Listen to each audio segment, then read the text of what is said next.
ఆంధ్రప్రదేశ్ రాష్ట్రంలో majority media మరియు ప్రభుత్వ వ్యవస్థలనేవి పక్షపాత ధోరణితో నడుస్తూ ఉన్నాయి. ఇది ఎంత మాత్రం వాంఛనీయం కాదు. ప్రజాస్వామ్య విధానంలో అందరూ సమానంగానే ఉండాలి. ఏది సత్యమో ఏది అసత్యమో, ఏది వాంఛనీయమో ఏది అవాంఛనీయమో అనేటటువంటి విచక్షణతోటి వ్యవస్థలు పనిచేయాలి. మీడియా కూడా ప్రజలను చైతన్యపరచాల్సినటువంటి బాధ్యత ఎంతైనా ఉంది. అలాంటి మీడియా పక్షపాత ధోరణితోటి ఒకవైపు వంగిపోయి పనిచేయటం ఆంధ్రప్రదేశ్లో మెజారిటీ మీడియా జగన్మోహన్ రెడ్డి గారికి వ్యతిరేకంగా వార్తలు రాయడమే జర్నలిజం అన్నట్లుగా ప్రవర్తిస్తూ ఉన్నాయి. ఎందుకంటున్నానంటే ఈ విషయం ముక్కోటి ఏకాదశి సందర్భంగా జరిగినటువంటి తొక్కిసలాటలో ఎప్పుడు జరిగినటువంటి ఘోరమైనటువంటి అపచారం జరిగిపోయింది. 6 మంది భక్తులు ప్రాణాలు కోల్పోవడం జరిగింది. దాంతో ధర్మాగ్రహం చెందినటువంటి ఒక న్యాయవాది కోర్టులో కేసు వేశారు. దానికి రిజిస్ట్రీ నంబర్ ఇవ్వాలి. దాని నంబర్ ఇవ్వలేదు. ఇవ్వకపోవటానికి ప్రధానమైనటువంటి కారణం ఏంటంటే ఆయన ఆ 6 మరణానికి సంబంధించి ప్రతివాదులుగా చేర్చినటువంటి వాళ్లలో ఆంధ్రప్రదేశ్ రాష్ట్ర ముఖ్యమంత్రి పేరు కూడా ఉంది.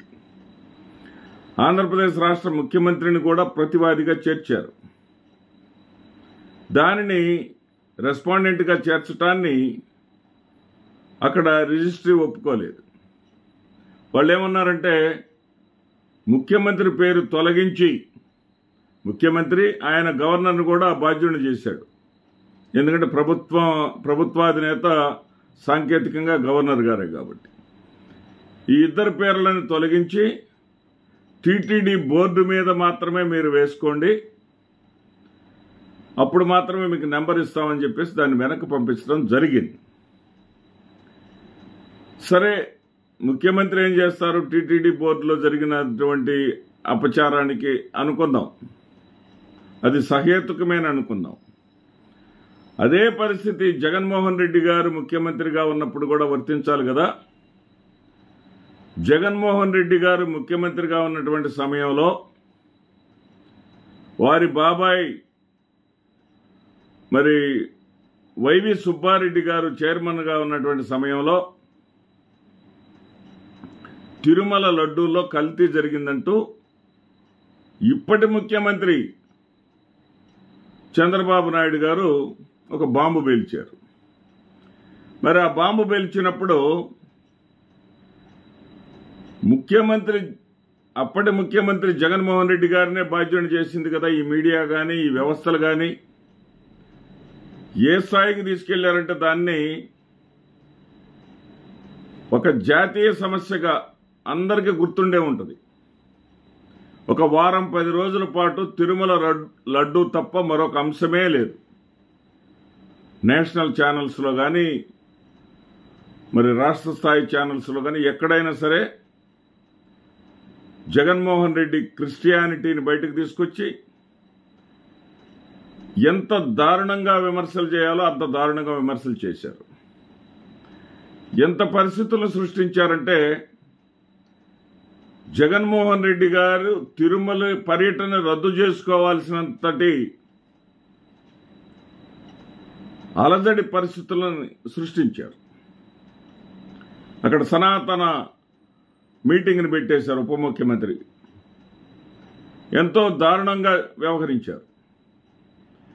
మరి అదే రూల్ ఇక్కడ జగన్మోహన్ రెడ్డి గారికి వర్తించదా?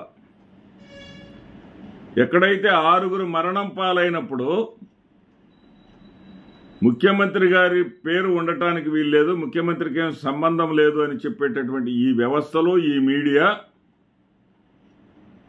జగన్మోహన్ రెడ్డి గారు ముఖ్యమంత్రిగా ఉన్నప్పుడు ఒకవేళ నిజంగా కల్తీ జరిగినా కానీ, కల్తీ జరిగిందనటానికి ఆధారాలేం లేవు, సరే కల్తీ జరిగిందన్నా కానీ అప్పుడు ఉన్నటువంటి ఉద్యోగస్తులను బాధ్యులు చేయాలి కానీ అప్పుడు జగన్మోహన్ రెడ్డి గారిని ఎలా బాధ్యులను చేస్తారు? మరి ఇది పక్షపాత ధోరణి కాదా? ఈ పక్షపాత ధోరణి అనేది ప్రజాస్వామ్య వ్యవస్థలో వాంఛనీయమేనా? ఈ ప్రజాస్వామ్యానికి మంచిదేనా?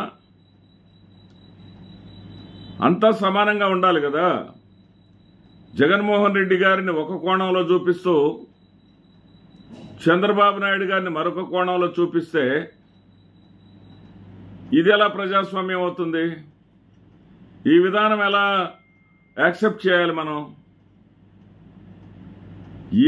ఏది చేసినా సరే చంద్రబాబు నాయుడు గారు తప్పు చేసినా ఒప్పే,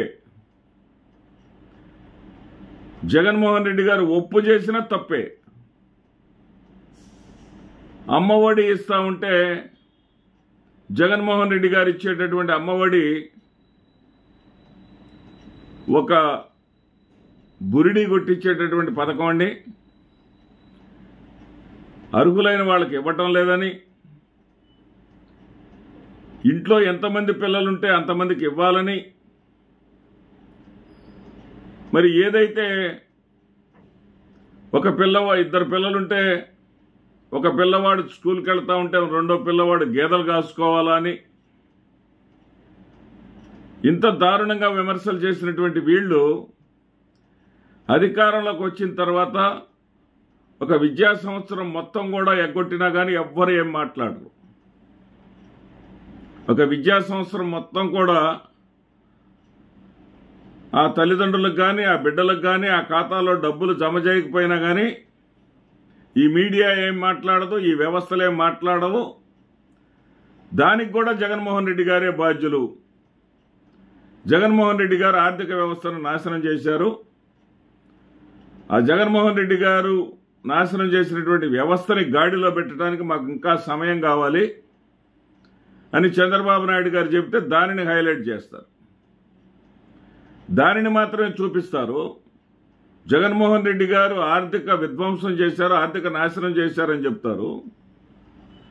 జగన్మోహన్ రెడ్డి గారు కరోనా కష్ట సమయంలో కూడా ఆర్థికంగా ఆంధ్రప్రదేశ్ రాష్ట్రం దెబ్బతినకుండా చూసుకున్నటువంటి ఆయన యొక్క సమర్థతను గురించి మాత్రం ఎక్కడ ప్రస్తావించరు. ఇదే ద్వంద్వ నీతి, ఇదే వ్యక్తి పూజ అంటే. ఇలాంటి వ్యక్తి పూజ అనేది రాజకీయ ప్రజాస్వామ్య వ్యవస్థలో ఎంత మాత్రం వాంఛనీయం కాదు, ఎంత మాత్రం కూడా ప్రజలకు మేలు చేసేటటువంటి అంశం కాదు. నమస్తే.